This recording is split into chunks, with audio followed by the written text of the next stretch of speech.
Magandang araw, Tito Ike. Ako nga po pala si Paulo, tubong Quezon City, 30 taong gulang. Ibabahagi ko po sa inyo ang aking nakakatakot na karanasan. Isang karanasang hindi ko akalaing mangyayari sa totoong buhay. Kwento ko po ito nung ako'y nasa high school pa lang. Mga panahong wala pa akong masyadong alam sa mga bagay-bagay. Lalo na sa tungkol sa gayuma. May karinderya po malapit sa school namin. Doon ako madalas kumain kasi mura lang, masarap pa. Isang araw habang kumakain ako ng paborito kong adobong atay, may napansin akong babae sa sulok. Hindi siya kagandahan, Tito Ike. Maputla ang balat, parang walang buhay ang mata. Hindi kaakit-akit, pero may kakaibang dating hindi ko maipaliwanag. Kinabukasan, nandoon na naman siya, at kinabukasan ulit. Araw-araw, laging nakaabang. Hanggang sa isang araw, tinabihan niya ako habang kumakain. "Hi, Paulo," nagulat ako. Paano niya nalaman ang pangalan ko? Tanong ko sa sarili ko. Hello, sagot ko na lang. Kahit nahihiya ako, ngumiti siya. Hindi maganda ang ngiti niya, Tito Ike. Parang may laman, may balak. Lagi kitang nakikita dito. Favorite mo pala adobo? Tumango lang ako. Parang nanigas ang dila ko. May kung anong bigat sa dibdib ko na hindi ko maipaliwanag. Simula noong araw na yon, may mga nagbago kay Paulo. Hindi na siya ganun kasigla. Lagi siyang pagod, hindi makatulog. Tito Ike, ilang gabi na akong bangungot. Lagi kong napapanaginipan si Josie. Minsan hinahabol ko siya sa gubat. Minsan nakahiga siya sa kama ko, ngumingiti. May isang gabi nagising ako sa sobrang lamig. Pagtingin ko sa paanan ng kama, nandoon siya, si Josie. "Paulo, akin ka lang ha?" Napasigaw ako. Napamura. Pero pagtingin ko ulit, wala na siya. Akala ko panaginip. Pero pawis na pawis ako. At may amoy insenso parang sinunog na damo. Makalipas ang ilang araw, tila ba hindi na makaalis si Paulo kay Josie. Bagamat hindi niya gusto ang hitsura nito, parang naaakit siya, nahuhumaling. Hindi ko maintindihan bakit gusto ko siyang makita. Bakit hinahanap-hanap ko siya? Hindi siya maganda. Pero parang kailangan ko siya. Niyayaya ko na siya sa mga date. Inaabot ko pa allowance ko sa kanya. Ginagawa ko ang lahat para lang mapalapit siya.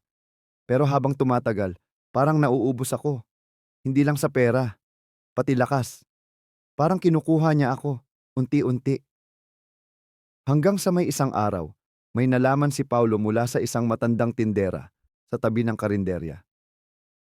Sabi ng matandang tindera, "Iho, iwasan mo si Josie. Hindi yan basta tao. Alam mo ba na yung mga lalaki na nilapitan niya dati, bigla na lang nawala?" Sa puntong ito, unti-unti nang nabubuksan ang mata ni Paulo sa katotohanang maaaring may gayuma at siya ang susunod na biktima. Sa pagpapatuloy ng kwento ni Paulo, unti-unti na niyang nararamdaman na parang may kakaibang kontrol sa kanya si Josie. Parang hindi na siya ang dating siya. Parang may humahawak sa isip at katawan niya at hindi niya alam kung paano ito lalabanan. Tito Ike, nung sinabi ng matandang tindera na hindi basta tao si Josie, kinilabutan talaga ako. "Totoo bang may ginayuma siya?" Tanong ko. Umiling lang siya. "Hindi lang gayuma ang ginagawa niyan, iho. Sumasanib siya sa katawan ng mga lalaki. Para kayong alay. Para kayong sisidlan." Napalunok ako. Parang nanuyo ang lalamunan ko. Kasi simula nga nung naging malapit kami, parang hindi ko na makilala ang sarili ko. Parang minsan, hindi na ako si Paulo. Isang gabi, habang nakauwi na si Paulo galing sa date nila ni Josie, nakatulog siya nang wala sa oras. Parang may humihila sa akin habang tulog ako. Ang liwanag ng paligid. Tapos may mga taong nakaputi. Wala silang mukha. Nakapalibot sila sa akin. Tapos may tumatawa sa likod ko. Tawang malalim, tawang babae. "Akin ka na, Paulo." Pagmulat ko naninigas na katawan ko. Hindi ako makagalaw. Para akong nakagapos sa kama ko. At doon ko siya nakita, si Josie. Nakaupo siya sa dibdib ko. Nakangiti, pero may dugo sa gilid ng labi niya. Sabi ko naman sa'yo akin ka na. Kinabukasan, hindi maalala ni Paulo ang buong gabi. Pero may sugat siya sa leeg. 3 gasgas parang kuko. At may isa pa siyang napansin. May punit ang punda ng unan niya. At may amoy. Mabaho. Amoy parang bulok na karne. Sa kabila ng mga nangyayari, hindi makaalis si Paulo kay Josie. Hindi ko maintindihan. Parang alam kong delikado siya. Pero lalo akong nahuhulog. Lalo akong nauubos. Minsan, habang tinitingnan ko siya, hindi na siya si Josie. Parang may ibang mukha. Maputi, sunog ang bahagi ng balat, at nangingitim ang mata. Dito na nagsimulang maghanap ng tulong si Paulo. Nagtungo siya sa simbahan. Nagkumpisal. Pero habang lumalapit siya sa simbahan, nahihilo siya. Nasusuka. Tila may umaawat sa kanya. Sa pagpasok niya, bigla siyang nawalan ng malay. Nang magkamalay si Paulo, isang pari na ang nasa tabi niya, si Father Ruben. Isinalaysay niya ang nalaman nila tungkol kay Josie. Father Ruben, Iho, ang babaeng yan, hindi na dapat umiiral. Isa siya sa mga alagad ng isang matandang kulam na namatay 50 taon na ang nakakaraan. Nagpapalit-palit siya ng katawan. Umaakit ng kalalakihan para maisanib ang kanyang espiritu. Ang tawag sa kanya ng mga matatanda, La Josifa. At doon lang nalaman ni Paulo ang katotohanan na si Josie ay hindi ordinaryong tao. Isa siyang nilalang na nabubuhay sa pamamagitan ng gayuma, pagsanib, at pag-aalay ng kaluluwa. Sa pagpapatuloy ng kwento ni Paulo, nabunyag na si Josie ay hindi karaniwang babae. Isa siyang nilalang na tagasunod ng matandang kulam. Isang nilalang na nabubuhay sa pamamagitan ng gayuma at pag-angkin ng kaluluwa ng mga kalalakihan. Ngunit ang tanong, kaya pa bang makawala ni Paulo sa kanyang bitag? Pagkatapos naming mag-usap ni Father Ruben, sinabi niya sa akin na hindi sapat ang dasal. Kailangan ko ng ritual. May isa pa kaming kilala, albularyo. Hindi basta-basta. Siya lang ang may kakayahang putulin ang tali ng espiritu, sabi niya. At doon ko nakilala si Mang Lucas. Matandang albularyo sa Antipolo. Nakatira sa paanan ng bundok. Mahaba ang buhok. Parang ermitanyo. Mang Lucas. Iho, ang kaluluwa mo. Kalahati na ang wala sa'yo. Pero may pagkakataon pa. Pero matindi ang ritual. Masakit. Delikado. At kapag hindi ka lumaban, ikaw mismo ang aariin. Inihanda ni Mang Lucas ang ritual. Kinailangan ang 3 bagay. 1. Luma mong damit. Simbolo ng dati mong pagkatao. 2. Buhok ni Josie. Para itali ang kanyang espiritu. 3. Dugo mo mismo para mag-alay ng lakas. Tito Ike, hindi ko alam kung paano ko nakuha yung buhok ni Josie. Isang gabi, habang natutulog siya sa bahay ko.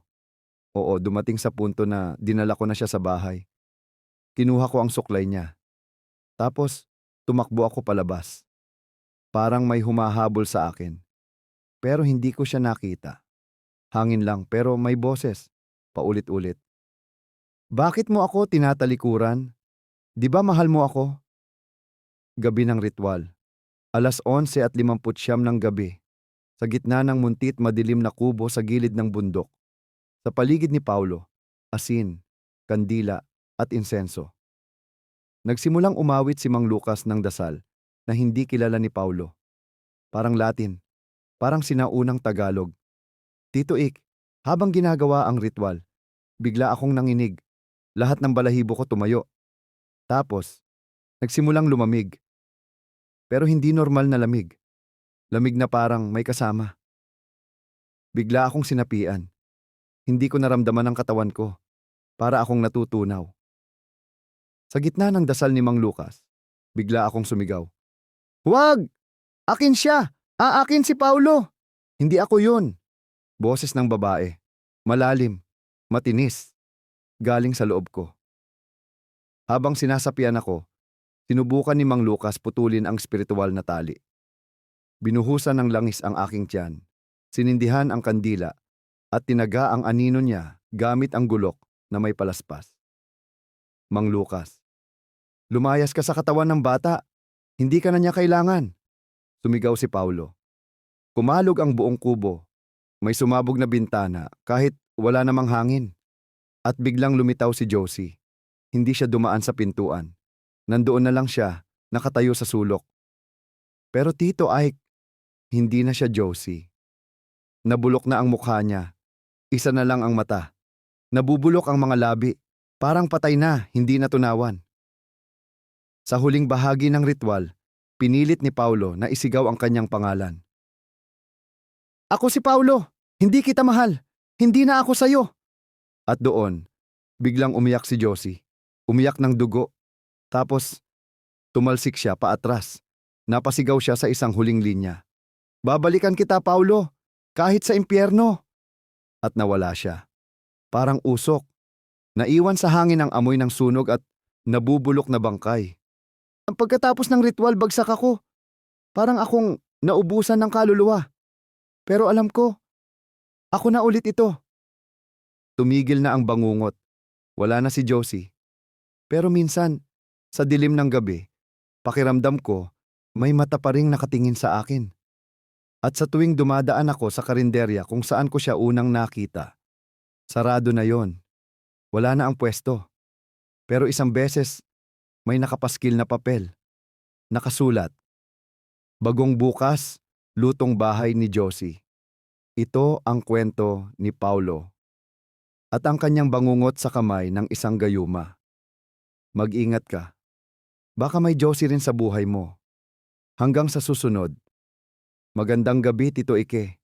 Kung nagustuhan mo ang kwento ni Paulo, huwag kalimutan mag-subscribe at mag-like.